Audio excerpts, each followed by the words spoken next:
आपने सुपरमैन देखा है, आपने स्पाइडरमैन देखा है, आपने ही मैन देखा है। आज आपको एक कहानी सुनाती हूं और वो कहानी एक देश की है, एक देश में एक राजा की है जिसे लोग महंगाई मैन के नाम से जानते हैं। सुपरमैन, स्पाइडरमैन अब पुराने हो गए, महंगाई मैन के नाम से उनको जाना जाता है। जहां महंगाई बढ़ जाती है, टमाटर ट बोलता है, टमाटर महंगा हो जाता है, पेट्रोल पा बोलता है, पेट्रोल महंगा हो जाता है। जनता अपने राजा से बड़ी त्रस्त थी। जो थोड़ी बहुत कमाई थी सब महंगाई मैन को समर्पित थी और जो थोड़ी बच जाती थी वो टैक्स वाले लूट लेते थे। राजा को इस बात की भनक थी कि जनता त्रस्त है, जनता परेशान है, और उसी लिए उसने कुछ ऐसे चेले रखे हुए थे जो दूसरे राज्यों की बात करते थे। वो कहते थे फेकुस्तान में टमाटर बहुत महंगा है, फेकुस्तान में आटा बहुत महंगा है। तो राजा इसी में मस्त रहता था कि चेले जो हैं वो फेकुस्तान की बात कर रहे हैं, उसकी प्रजा की, उसके देश की बात नहीं कर रहे हैं। कुछ चेले ऐसे भी थे जो टमाटर 140 होने पर जनता को समझाते थे कि टमाटर मत खाइए, पथरी हो जाएगी, मिर्ची कम खाइए, अल्सर हो जाएगा, लहसुन प्याज तो बिल्कुल नहीं खाना चाहिए, देश विरोधी हरकतें आप बिल्कुल मत करिए। तो राजा को ऐसे लोग थे जो समझाते थे, लेकिन असलियत यह है कि जिस राजा का महंगाई मैन नाम है वो नरेंद्र मोदी है। और पीपली लाइफ का वो गाना तो आप सभी को याद होगा, महंगाई डायन खाए जात है। उसकी लाइन में बस संशोधन यह है कि सखी सैया तो नईखे कमात है, महंगाई डायन खाए जात है।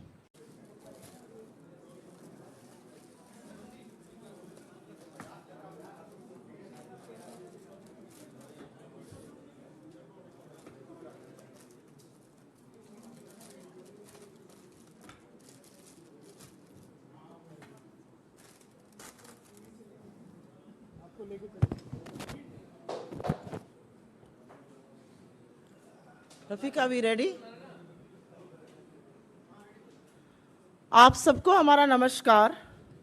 और बड़े बचते बचाते हुए हम यहाँ पर आए हैं क्योंकि डर था कि कहीं लूट ना हो जाए। इतना महंगा सामान आइटम लेकर चल रहे थे, तो विनीत जी और मैं बहुत बचते बचाते पुलिस प्रोटेक्शन में यहाँ पर पहुँचे हैं कि कहीं पर इतना महंगा आइटम है, जैसे जेवरात की आजकल हिफाजत होती है, वैसे इन सब चीज़ों की हिफाजत करनी पड़ रही है। आपने सुपरमैन देखा है, आपने स्पाइडरमैन देखा है, आपने ही मैन देखा है। आज आपको एक कहानी सुनाती हूं और वो कहानी एक देश की है, एक देश में एक राजा की है जिसे लोग महंगाई मैन के नाम से जानते हैं। सुपरमैन, स्पाइडरमैन अब पुराने हो गए, महंगाई मैन के नाम से उनको जाना जाता है। जहां महंगाई बढ़ जाती है, टमाटर ट बोलता है, टमाटर महंगा हो जाता है, पेट्रोल पा बोलता है, पेट्रोल महंगा हो जाता है। जनता अपने राजा से बड़ी त्रस्त थी। जो थोड़ी बहुत कमाई थी सब महंगाई मैन को समर्पित थी और जो थोड़ी बच जाती थी वो टैक्स वाले लूट लेते थे। राजा को इस बात की भनक थी कि जनता त्रस्त है, जनता परेशान है, और उसी लिए उसने कुछ ऐसे चेले रखे हुए थे जो दूसरे राज्यों की बात करते थे। वो कहते थे फेकुस्तान में टमाटर बहुत महंगा है, फेकुस्तान में आटा बहुत महंगा है। तो राजा इसी में मस्त रहता था कि चेले जो हैं वो फेकुस्तान की बात कर रहे हैं, उसकी प्रजा की, उसके देश की बात नहीं कर रहे हैं। कुछ चेले ऐसे भी थे जो टमाटर 140 होने पर जनता को समझाते थे कि टमाटर मत खाइए, पथरी हो जाएगी, मिर्ची कम खाइए, अल्सर हो जाएगा, लहसुन प्याज तो बिल्कुल नहीं खाना चाहिए, देश विरोधी हरकतें आप बिल्कुल मत करिए। तो राजा को ऐसे लोग थे जो समझाते थे, लेकिन असलियत यह है कि जिस राजा का महंगाई मैन नाम है वो नरेंद्र मोदी है। और पीपली लाइफ का वो गाना तो आप सभी को याद होगा, महंगाई डायन खाए जात है। उसकी लाइन में बस संशोधन ये है कि सखी सैया तो नईखे कमात है, महंगाई डायन खाए जात है। कल बेरोजगारी के आंकड़े आए, 2 साल में सबसे ऊंचा बेरोजगारी का दर। मोदी सरकार की ओर से आपको इस पर कोई भी न प्रतिक्रिया मिलेगी, न एक्सप्लेनेशन मिलेगा। मस्त है साहब, बहादुर मस्त है, दुनिया देश त्रस्त है, कोई फर्क नहीं पड़ता है। तो जो बेरोजगारी के आंकड़े आए उससे समझ में आता है रोजगार कम है, उससे समझ में आता है आय कम है, और महंगाई जो कमर तोड़ रही है वो और ज्यादा तोड़ रही है। सब्जियों के दाम रॉकेट की तरह बढ़ रहे हैं। ये मैं एक गिफ्ट बास्केट बनाकर लाई हूं। आप लोग अभी शादी ब्याह का सीजन आ रहा है, बर्थडे पार्टी वगैरह में जाते होंगे, ये बहुत अच्छा गिफ्टिंग ऑप्शन है। इसमें 1 किलो टमाटर है, 1 किलो अदरक है, 1 किलो हरा मिर्च है, 1 किलो लहसुन है। टोटल लगभग 1070 रुपए का सामान है इस बास्केट में। तो अन्यथा पैसे मत खर्चा करिए, ये सब चीजें दिया करिए, लोग इसकी बड़ी कीमत पहचानते और जानते हैं। आज असलियत यह है कि इस देश में टमाटर 150 रुपए के करीब बिक रहा है। तो जो लहसुन प्याज नहीं खाते, अब आपको हो सकता है समझ कि हम टमाटर भी नहीं खाते हैं। अदरक ने तो ट्रिपल सेंचुरी लगा दी है। नींबू, मेरा पैसा खत्म हो गया, मुझे नींबू नहीं मिला था। 400 रुपए पार नींबू है। 400 रुपए की वो हरी मिर्च मिल रही है जो कभी हरी धनिया और मिर्च सब्जी वाला फ्री में डाल देता था सब्जी के थैले में। ये 400 रुपए किलो की बिक रही है। ऐसा क्यों हो रहा है? और क्या सरकार को पता नहीं है? सरकार सब जानती है, सरकार को सब कुछ पता है। और नहीं, ये सिर्फ बारिश के कारण सीजनल नहीं है। ट्रांसपोर्ट कॉस्ट इतनी महंगी है कि सरकार से संभालने चीजें संभल नहीं रही हैं। सब्जी ही नहीं, दाल भी दूभर हो गई है। 1 मिनट को चलिए कह दे गरीब आदमी कि चलो सब्जी नहीं खाएंगे, दाल रोटी खा लेंगे, दाल भी दूभर है। अरहर और उड़द की दाल इतनी महंगी है कि जो मार्केट में अरहर की दाल 72 से 75 रुपए किलो मिलती थी, आज वो 160 से 170 के बीच में है। उड़द की दाल 30 रुपए महंगी हुई है 1 महीने में। अरहर की दाल में 1 महीने में 50 रुपए की बढ़ोतरी हुई है। 1-2 रुपए नहीं, करीब करीब 50 रुपए की। दाल और सब्जी चलिए आदमी कम खाएगा, सोचेगा थोड़ा मसाला वसाला ऐड कर दे तो बात बन जाएगी। जो जीरे का छौंक लगता है, वो जीरे का दाम आपको पता है क्या है? अभी 800 रुपए किलो है जीरा इस समय। 800 रुपए किलो जीरा बिक रहा है। वो जीरा जिसमें तड़का लगा के थोड़ा गरीब आदमी का और मध्यम वर्ग का खाने का स्वाद बढ़ जाता है। उस जीरे में 200 रुपए किलो, 200 रुपए प्रति किलो का इजाफा 1 महीने के अंदर हुआ है। 800 पे दाम पहुंच गया है। ये जीरा कभी 200-250 रुपए पे बिकता था। अब सब्जी भी महंगी है, दाल भी महंगी है, मसाले भी महंगे हैं। खुद सरकार मान रही है। कंज्यूमर अफेयर्स मिनिस्ट्री की जो रिपोर्ट है वो कह रही है 10 में से जो 10 सबसे जरूरी चीजें हैं, जिसमें दाल, चावल, आटा, मसाले, सब्जियां, चाय पत्ती, आलू, प्याज, टमाटर, उसमें से 9 चीजों के दाम में आग लगी हुई है। यह सरकार खुद मान रही है। इसके बारे में क्या कर रही है उसकी कहानी अभी हम आपको सुनाते हैं। आपके साथ हम ये जब आंकड़ा शेयर करेंगे तो आपको इसमें टेबल भी मिलेगी और विस्तृत रूप से आंकड़ा भी मिलेगा। पिछले 1 महीने में टमाटर 160 पे है, धनिया 200 की है, अदरक 400 की है, मिर्ची 400 की है, लहसुन 130 का है, परवल 80 का है, अरबी 80 की है, भिंडी 70 की है। और जो मोदी जी महंगाई की मार से बचाने के लिए ये वादा करके सत्ता में आए थे, उन्होंने आंख पर ऐसी पट्टी बांधी कि पिछले 9 साल से खुली नहीं है। उनके राज में 2013 से 2023 के बीच में आटे के दाम में 46%, आटा कॉमन फ्लावर के दाम में 46% वृद्धि हुई है। चावल 25 रुपए किलो मिलता था, अब 36 के ऊपर पहुंच गया है। दाल जो 72 की थी वो 160-170 के बीच की मिल रही है। सरसों का तेल 90 से दोगुना होकर 185 पार कर चुका है। और नमक, हमारे गांव की तरफ कहा जाता है कि तरकारी दाल ना हो तो नून से खा लीजिए रोटी। तो वाकई में जो लोग मोदी जी को लाए थे और ये वादा किया था कि नमक रोटी खाएंगे, उनके नमक के लिए भी मजबूर कर दिया है। नमक का दाम जो कभी 13 रुपए होता था वो 20 के ऊपर है। अब आपको एक और असलियत बताती हूं। ये तो हो गई महंगे दामों की बात, आग लगी हुई है, आसमान छू रहा है, जैसे भी बोलना चाहिए। एक और चीज करी जा रही है, आपकी आंखों में धूल झोंक कर आपकी जेबों पर डाका पड़ रहा है। वजन घटाया जा रहा है पैकेटों का, और या तो दाम वही रखा जा रहा है या दाम बढ़ाया जा रहा है। सिलसिलेवार तरीके से आपको बता देती हूं। ये बिस्किट का पैकेट आपको याद होगा, पार्ले जी का पैकेट है। गांव शहर देहात कहीं भी जाइए, ये छोटा पैकेट खूब बिकता है।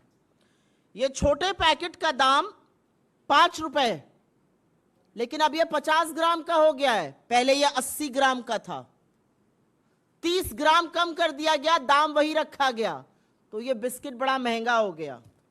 ये चाय की पत्ती है, पहले 50 रुपए में 250 ग्राम मिलती थी, अब 70 रुपए में 200 ग्राम मिल रही है। ये चाय की पत्ती है। जब हम लोग की तरफ गांव जाते हैं तो लोग बिस्किट का पैकेट और चाय जरूर खिलाते हैं। चाय पिलाएंगे, बिस्किट खिलाएंगे। ये 30 ग्राम कम कर दिया, दाम रखे।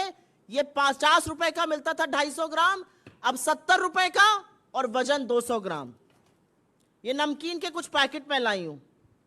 10 रुपए में पहले 65 ग्राम नमकीन बिकता था। ये पैकेट है आप लोग के सामने। अब 10 रुपए में 32 ग्राम नमकीन बिक रहा है, मतलब आधा कर दिया। 33 ग्राम इस नमकीन के पैकेट को कम कर दिया गया। आपको लगता है बिक तो अभी 10 ही का रहा है, लेकिन आप आधे नमकीन के दाम के अब वही 10 रुपए दे रहे हैं जो पहले आप 65 ग्राम के देते थे, अब 32 ग्राम के दे रहे हैं। ये मटर लोग खाते हैं, बड़े स्वाद से खाई जाती है, चाय के साथ, शरबत के साथ। गांव शहर देहात जाइए, गरीब आदमी जरूर लेकर आता है, क्योंकि बड़ा पैकेट महंगा पड़ता है, छोटा पैकेट 10 रुपए का ले आओ। ये 10 रुपए के पैकेट में पहले 65 ग्राम आती थी, अब 42 ग्राम आ रही है। और ये प्रत्यक्षम किम प्रमाणम है, ये सब आपको दिखाकर बता रही हूं मैं, मेरे कोई आंकड़े नहीं है। ये पैकेट में सब लेके आई हूं, आपको दिखाकर इसका दाम और इसका वजन बता रही हूं। अभी थोड़ी देर बाद आके पास में देख भी लीजिएगा। ये मूंगफली है, ये मुझे बड़ी पसंद है। अब पता चल रहा है कि इसके तो मैं दुगने दाम दे रही हूं। 10 रुपए में 55 ग्राम मिलती थी, अब 34 ग्राम मिल रही है। ये मूंगफली का पैकेट है, 10 रुपए में पहले 55 ग्राम मिलता था, अब 34 ग्राम बिक रहा है। हमारी आंख में धूल झोंककर आप ही की जेब में दिन दहाड़े डाका डाला जा रहा है। ये चॉकलेट है, आप में से कुछ लोगों को बड़ी पसंद है। ये चॉकलेट 10 रुपए में अब मिलती है 13 ग्राम, पहले ये 5 रुपए की 13 ग्राम थी, डबल हो गया दाम। 5 रुपए की चॉकलेट 10 की हो गई, पता ही नहीं चला, लेकिन जब खर्चा करो तो जरूर पता चलता है। ये कॉफी का पैकेट है, 7 ग्राम मिलता था 10 रुपए का, अब 5.5 ग्राम मिल रहा है। 1.5 ग्राम कहां चला गया? मोदी जी की जेब में। और ये टोमेटो सॉस है, समोसा वमोसा जो आप लोग खाते हैं, आप लोगों को पसंद है ये सॉस। ये 100 रुपए का 950 ग्राम, करीब करीब 1 लीटर मिलता था, अब ये 850 ग्राम मिल रहा है 100 रुपए का। तो ये जवाबदेही किसकी है? इन सब चीजों का जो दाम बढ़ाया गया, वजन घटाया गया, जनता को मूर्ख समझा गया, ये कौन कर रहा है? ये महंगाई मैन नहीं तो और कौन कर रहा है? और क्या सरकार कुछ कर नहीं सकती है? सरकार चाहे तो बहुत कुछ कर सकती है। हमारी कांग्रेस की सरकारों ने लोगों को राहत देने का काम किया है। अगर राजस्थान में आज 500 रुपए में सिलेंडर बिक रहा है तो वो इसलिए बिक रहा है क्योंकि वहां पर लोगों को राहत मिलनी चाहिए। कर्नाटक में अगर मुफ्त बस सेवा महिलाओं को मिल रही है तो जो वो 2, 2.5, 3 हजार रुपए महीने का बचा रही हैं, वो उनकी राहत है, उनकी बचत है। सरकार क्या कर रही है उल्टा? सरकार ने आंख पर पट्टी और मुंह में दही जमा दी, उस दही पर भी जीएसटी लगा हुआ है। सरकार को कोई फर्क नहीं पड़ रहा है। लोग महंगाई से त्रस्त हैं, सरकार को कोई फर्क नहीं पड़ रहा है। सरकार चाहे तो अभी इसी वक्त बड़ी राहत ला सकती है। एक्साइज ड्यूटी कम करे, डीजल का दाम घटेगा, पेट्रोल का दाम घटेगा। मेन ट्रांसपोर्ट फ्यूल डीजल है, डीजल का दाम घटते ही सब्जियां सस्ती होंगी, तमाम चीजें सस्ती होंगी। ऐसा क्यों नहीं कर रही है सरकार? सरकार क्योंकि मुनाफाखोरी में लगी हुई है। वो आपको रूस और रशिया का युद्ध, रूस और यूक्रेन का युद्ध बताएंगे। अरे प्रभु, आपके पूरे कार्यकाल में कच्चे तेल का औसतन दाम $65 प्रति बैरल रहा है। लेकिन क्या आपके पेट्रोल और डीजल का दाम कम हुआ है? क्या आपकी रसोई गैस का दाम कम हुआ? और जैसे घाव पे नमक रगड़ने का काम किया जाता है, आज सवेरे कमर्शियल गैस सिलेंडर का दाम ₹7 बढ़ा दिया गया। क्यों बढ़ाया गया? अब आप जाइए होटल तो आपको जो ₹10 की थाली मिलती थी वो 12 की मिलेगी। क्यों है ऐसा? सरकार रशिया और यूक्रेन युद्ध का हवाला नहीं दे सकती, क्योंकि जो दाम ऊपर गए थे वो गिरकर वापस 70-75 पे आ गए। लेकिन हमारे और आपके दामों में कमी नहीं हुई है। हमारा अपना मानना है कि क्योंकि ये सरकार पूंजीपतियों पर इतनी फोकस्ड है, इसको धरातल से मतलब ही नहीं है। बेरोजगारी बढ़ रही है, मेनू की महंगाई बढ़ रही है, जी हम तो लहसुन प्याज टमाटर लहसुन अदरक हरी मिर्च कुछ नहीं खाते हैं। दाम घट रहे हैं हमारी बला से। तो इस मंच से हम सरकार से कुछ मांगे करते हैं, क्योंकि वाकई में पानी अब सर के ऊपर चला गया है। लोग त्राहिमाम कर रहे हैं और महंगाई मैन मोदी मौन नहीं रह सकते हैं। सरकार तुरंत चीजों के दामों के नियंत्रण के लिए ठोस और मजबूत कदम उठाए। इस देश में चावल और दाल का दाम नहीं बढ़ सकता है। सब्जियों के बढ़ते दाम डीजल के कम होते ही कम होंगे, इसलिए उस पर कदम उठाया जाए। एक्साइज ड्यूटी कम करी जाए, टैक्स वसूली बंद कीजिए, लोगों को राहत दीजिए, मुनाफाखोरी बंद कीजिए। आटा और दही जैसी चीजों पर फिलहाल के लिए जीएसटी तुरंत हटा देना चाहिए, क्योंकि महंगाई बहुत प्रताड़ित कर रही है लोगों को। और जो सबसे ज्यादा महंगाई से प्रभावित लोग हैं, उनके लिए जरूर सरकार पुख्ता कदम उठाए। जैसे कि हमारी सरकारें कुछ राज्यों में फंड ट्रांसफर करती हैं, वो करे, जिससे कि लोगों को राहत मिले। और ये हमारे लिए हंसी मजाक का या ये हमारे लिए एक जोक का जरिया नहीं है। हम समझते हैं कि ये लोगों की जिंदगी में कहर बरप रहा है और उसका प्रतिबिंब है ये। ऐसी कोई चीज आज रसोई की नहीं है जिसके दाम में आग लगने लगी है, लेकिन सरकार को कोई फर्क नहीं पड़ रहा है और ये कतई स्वीकार्य नहीं है। I will very briefly make a statement in English. To my left, you can see certain essential commodities. These are essentially vegetables, from tomatoes to green chilies to ginger to garlic. And the reality is that this is a good gifting option, because something as small as this costs you over 1,070 rupees today. But does the government care? Does the man who has brought the onslaught of high prices upon us care? Is the government taking any step to reverse the situation? Is the government doing anything possible within its rights to bring you some relief? I think the answer to all of that is a big no. The reality is that unemployment in this country is at a 2-year peak. Has the government responded to it? They continue to look away. Tomatoes are being sold for 140 to 150 rupees a kg. Green chilies for 400 rupees a kg. Ginger for 400 rupees a kg. Garlic equally high. The reality is it is not just vegetables, and no, it is not a seasonal factor. The transport cost is huge. If only the government acts on it, there will be relief. The reality is prices of spices like cumin, jeera has gone up to 800 rupees a kg. It has seen a jump of nearly 200 rupees in a few months. Pulses, as common as tuar or arhar dal, are costing you anything between 160 to 170 rupees. Branded pulses even more. Prices of rice have gone up. Prices of wheat have gone up. What about the common man? What about the middle class? What about the poor reeling under poverty? What is the government planning to do about all of that and more? And before I say anything, we will be sharing with you a comparative chart of where prices were in the UPA and where prices are today. And no, purchasing power parity for common Indian is down. An average Indian is poorer than how they were between 2013 to 2023. The reality also is that there are certain items where the weightage has gone down, but the prices have gone up. And I will just very briefly display some of this to you. These are biscuits. It's a Parle-G biscuit, the most common biscuit anywhere in the country, and having been in the world of finance and economy, I can also tell you this is a big barometer of how economic progress is. And if you remember, the consumption of Parle G had gone down. This Parle G biscuit used to cost you 5 rupees a packet, but that packet weighed 80 grams. Today, this packet weighs 50 grams. I have tea leaves here with me. 250 grams of this tea leaf used to cost us 50 rupees. Now 200 grams cost us 70 rupees. I have this namkeen here with me. In 10 rupees, one could buy a packet that weighed 65 grams. It now weighs 32 grams. I've got mutter here with me. A 10 rupee packet would get you 65 grams of mutter. Today it gets you 42 grams of mutter. I've got peanuts here with me. It used to cost 10 rupees, 55 grams. Now you get only 34 grams in that 10 rupees. I've got a chocolate here with me. You know, everybody likes to have a chocolate once in a while. It used to cost me 5 rupees. It now costs all of us 10 rupees. Prices have not gone up by a 50 paisa or a rupee. They have doubled from 5 to 10 rupees. I've got coffee here with me. It used to be a 7-gram sachet that used to cost us 10 rupees. That 7-gram sachet has now been reduced to 5.5 rupees. 1.5-gram sachet rests with Mr. Modi. And here is sauce.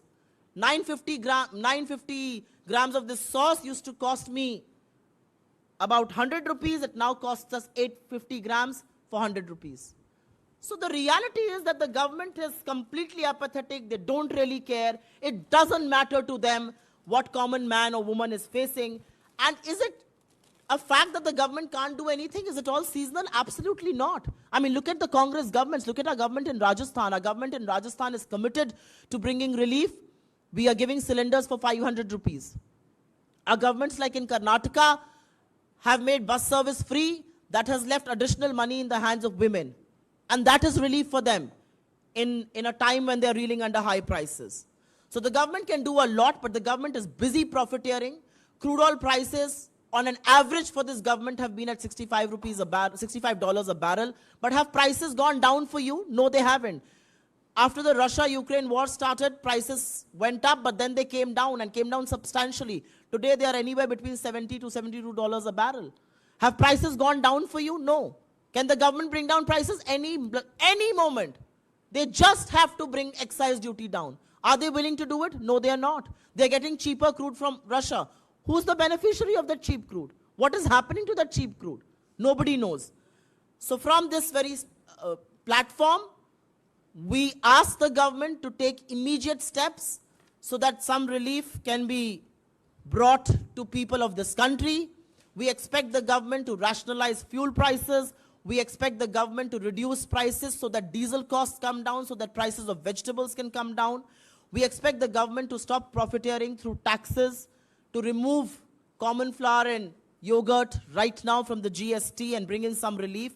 And people who are really reeling under high prices need to be given some monetary help, some fiscal help. And that is going to be a big boost for those people. But for now, I am only showing you this basket. It's a very precious basket. ये बहुत महंगी, बहुत बेशकीमती तोहफा है. 1070 रुपए की ये छोटी सी बास्केट है और इसको बचते बचाते हुए हम किसी तरह से यहां पर लेकर पहुंचे कि कोई लूट ना ले रास्ते में. 1 किलो टमाटर इसमें 150 रुपए का है, अदरक 400 की है, मिर्ची करीब 1 किलो डाली है वो 400 की है, लहसुन है. ये अपने दोस्तों के यहाँ, मित्रों के यहाँ, परिवार वालों के यहाँ मिठाई मत लेके जाइएगा. अब ऐसी सब्जियों की बास्केट लेकर जाइएगा. ये कृपा मोदी जी ने 10 साल में कर दी आप लोगों के ऊपर. पहले आपके सवालों का स्वागत है.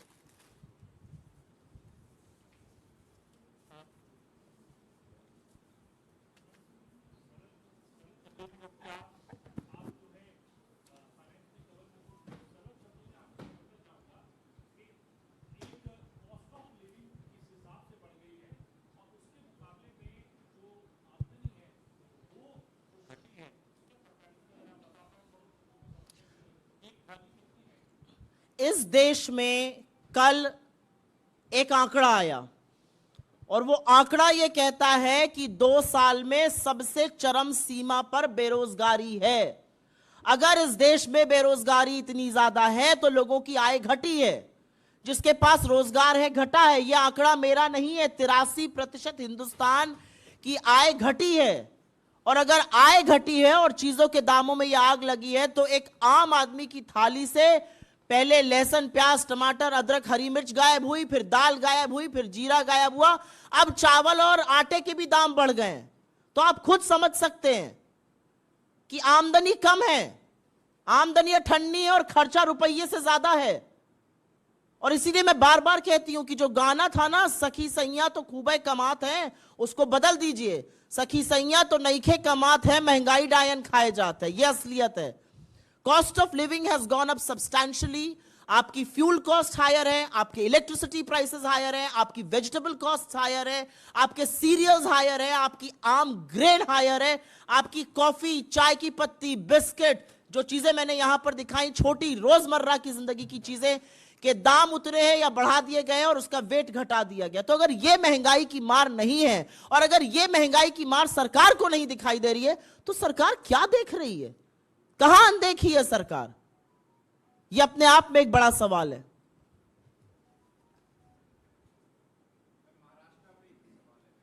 No, first I will take suo motu questions on this.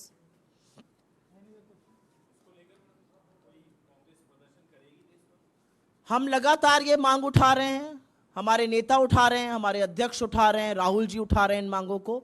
हम हर तरह का हमने प्रदर्शन किया है, आगे भी करेंगे। लेकिन सोती हुई सरकार क्यों सो रही है? क्या उनको लोगों की तकलीफ और दर्द दिखाई नहीं देता है? क्या सरकार को यह समझ में नहीं आ रहा है कि इसका क्या प्रभाव पड़ रहा है लोगों पर? कांग्रेस हर बार सड़क पे उतरी है, हर बार संसद तक की हमने लड़ाई तय करी है। हम सड़क पर भी उतरकर इसका धरना प्रदर्शन करेंगे, इसके खिलाफ प्रोटेस्ट करेंगे, हम सदन में भी इस मुद्दे को उठाएंगे। हम आशा करते हैं कि गूंगी, बहरी, बेखबर यह सरकार जाग जाए और लोगों की वेदना और उनकी पीड़ा को समझे। आप लोगों को महंगाई कचोट रही है ना, बहुत ज्यादा कचोट रही है। और कोई सवाल इस पर? जी बताइए।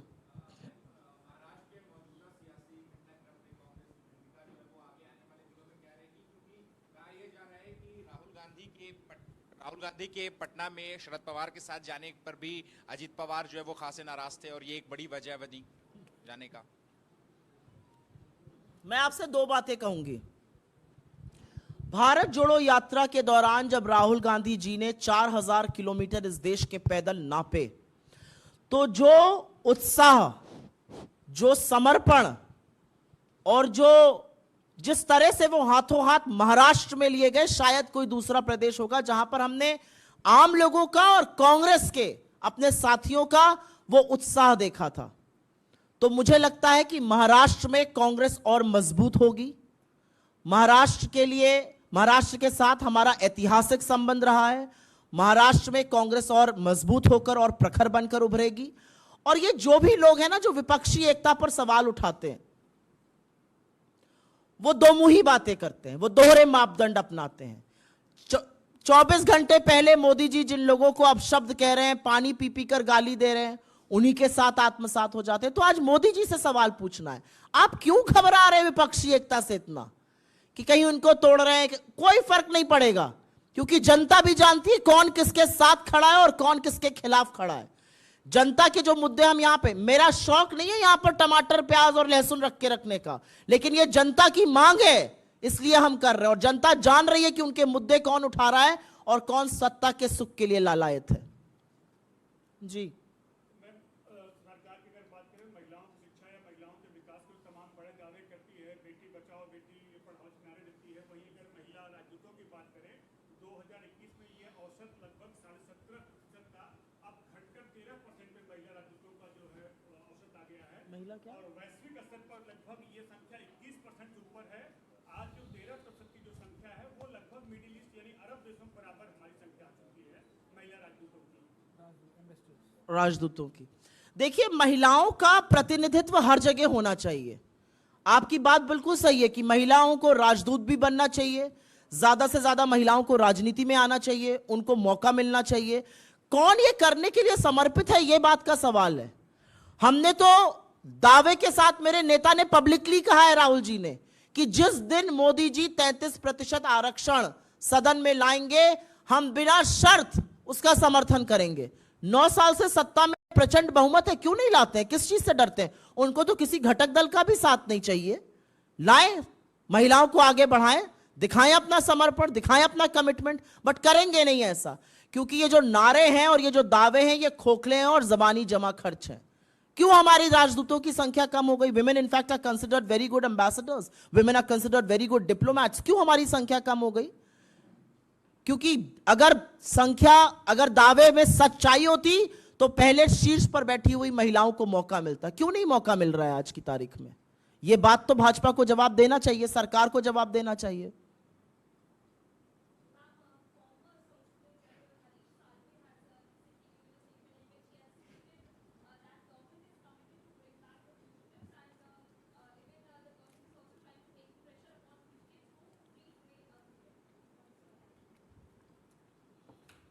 With all due respect to the former Solicitor General, his political leanings are very well known. It's all right, he has made a statement. He is not a government functionary. He is not a mouthpiece of the government. Why must I respond to him? Let the government show some commitment in all that he has said. I mean, anybody will rise anywhere and make a statement and the Congress party will respond to it. Why?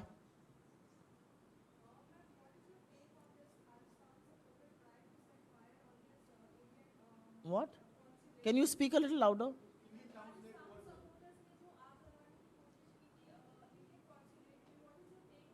We absolutely denounce any action like that. We absolutely denounce it. And we denounce it because we have been at the receiving end of what terrorism has done in this country. We have been at the receiving end of extremist forces. And which is why we believe that there is no place for violence, no place for extremism.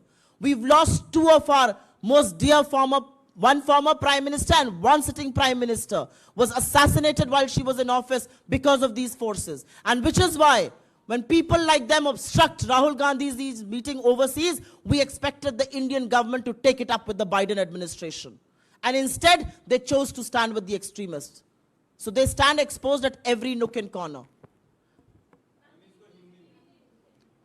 मेरा अपना मानना है कि जिस वाक्य का आप जिक्र कर रही हैं खालिस्तान का, हम ऐसी किसी भी बात की भर्त्सना करते हैं और इसलिए करते हैं क्योंकि हमने आतंकवाद के खिलाफ लड़ते हुए बहुत बड़ी कीमत अदा करी है। चाहे वो इंदिरा जी की शहादत हो, चाहे वो राजीव जी की शहादत हो, और ये लोग वो बात समझ नहीं सकते हैं। और इसीलिए हमें लगता है कि सार्वजनिक जीवन में या कहीं और हिंसा की लेश मात्र भी जगह नहीं है। और इसलिए हमें यह भी लगता है कि जब राहुल गांधी जी की मीटिंग को खालिस्तान के कुछ प्रो लोग अवरोध पैदा करने की कोशिश करते हैं, तो केंद्र की मोदी सरकार को उसको बाइडेन एडमिनिस्ट्रेशन से टेक अप करना चाहिए था। जब ऐसे लोग कनाडा में इंदिरा जी की शहादत का मखौल बनाते हैं, तो सरकार को आधिकारिक तौर से ट्रूडो एडमिनिस्ट्रेशन से इसको टेक अप करना चाहिए था। नाम तक नहीं लेते आप इंदिरा जी का, यह आपकी कमजोरी और आपका डर दिखाता है, और यह दिखाता है कि आप कितने सीरियस हैं एक्सट्रीमिस्ट, हिंसा की प्रवृत्ति वाले लोगों के खिलाफ।